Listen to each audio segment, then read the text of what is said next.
I admitted in therapy that I still think about my ex during sex. My husband didn't scream, didn't ask questions, didn't even look angry. He just stood up, walked out, and left me sitting there, realizing I may have destroyed my marriage with one sentence. Betrayal diaries. I'm probably the worst person to be posting in this sub, but I genuinely don't know if I destroyed my marriage beyond repair or if my husband is looking for an excuse to leave me. I'm 34. My husband, Caleb, is 36. We've been married for 4 years, together for 6. And before anybody asks, yes, I know I'm the villain in parts of this story. I'm aware. That's what makes this harder to admit. This whole disaster started in therapy. I'd been seeing a therapist named Dr. Mercer for anxiety and what I kept calling emotional numbness. Caleb encouraged me to go because, according to him, I'd become distant over the last year, less affectionate, less interested in sex, more irritated by everything he did. At first, therapy was harmless, childhood stuff, work stress, my controlling older sister, surface-level problems. Then during one session, Dr. Mercer asked me something that cracked open my entire life. What do you think about during intimacy with your husband? I should have lied. Instead, I froze and admitted something I had never said out loud before. Sometimes I think about my ex. Even writing that makes me sick. Dr. Mercer stayed calm, which somehow made me confess more.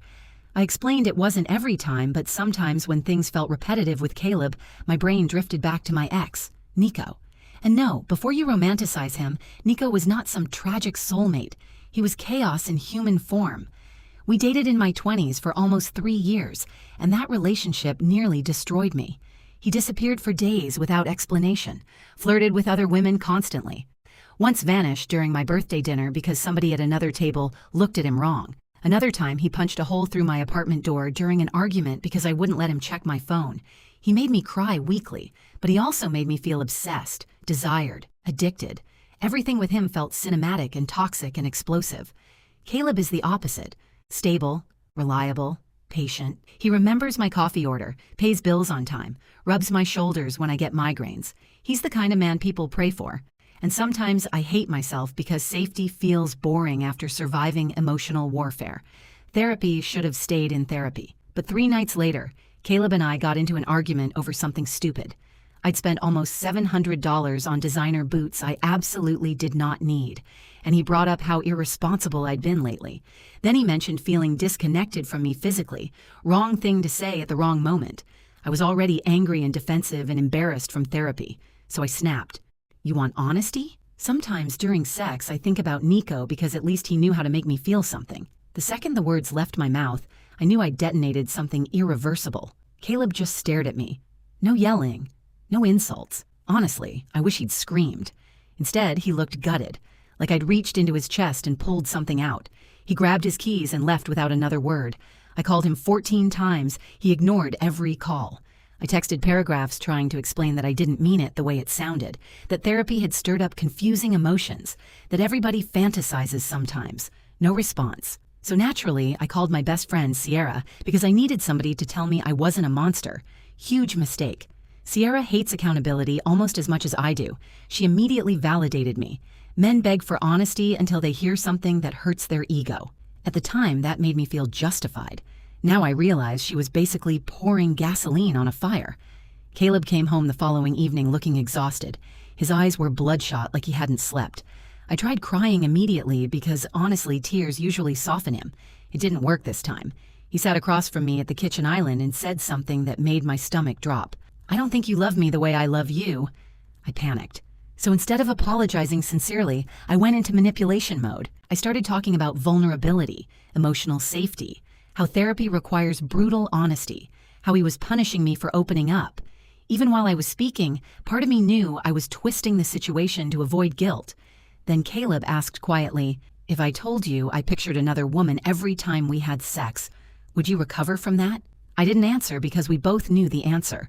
The conversation ended with him saying he needed space. And here's where things get worse. Much worse. The next morning, I did something unforgivable. I messaged Nico. I don't even fully know why. Validation, maybe. Attention. Self-destruction. His profile popped up immediately because apparently I'd searched him recently enough for Instagram to remember. His first reply came within 2 minutes. Well, damn. Didn't think the married life would let you crawl back. That should have offended me. Instead, it thrilled me. That stupid toxic rush came back instantly. We spent hours messaging. At first it was nostalgic, old memories, jokes, stories. Then it became flirting, then sexual, then dangerous. Meanwhile, I was sending Caleb sweet texts pretending to repair our marriage. I was literally texting my husband, "I love you," while sending heart emojis to the man who ruined my 20s. I hate admitting that. A week later, Caleb agreed to couples therapy. During the session, I tried controlling the narrative immediately. I framed everything as a misunderstanding caused by complicated emotional processing. But Caleb interrupted me for the first time in our entire relationship. "You didn't just admit you think about him," he said calmly. "You miss him." Silence. Even Dr. Mercer looked uncomfortable, because he was right. Not the real Nico, the fantasy version, the adrenaline, the instability, the addiction. After therapy, Caleb asked one question that completely cornered me. "Are you talking to him again?" And I lied directly to his face. No. At that exact moment, Nico was literally in my phone asking when he could see me. I wish I could say that was the wake-up call. It wasn't. 2 days later, I met Nico for drinks. I told myself it was closure. Everybody reading this already knows that's nonsense.